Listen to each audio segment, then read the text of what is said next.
Halo, assalamualaikum teman-teman semuanya. Welcome back to my channel Inspektor Gcam.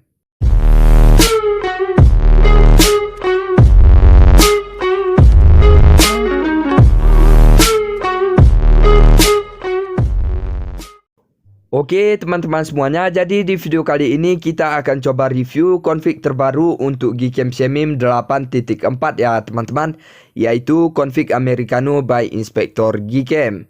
Untuk config ini kalian bisa menggunakannya di malam hari maupun di siang hari ya teman-teman.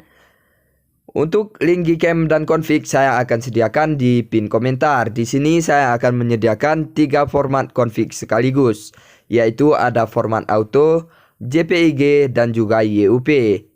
Sebelum kita lanjut ke reviewnya, untuk teman-teman yang baru bergabung, dukung terus kemajuan channel ini dengan cara like, komen, dan subscribe. Serta aktifkan juga lonceng notifikasinya, agar kalian semua tidak ketinggalan video terbaru lainnya dari channel Inspektor Gcam.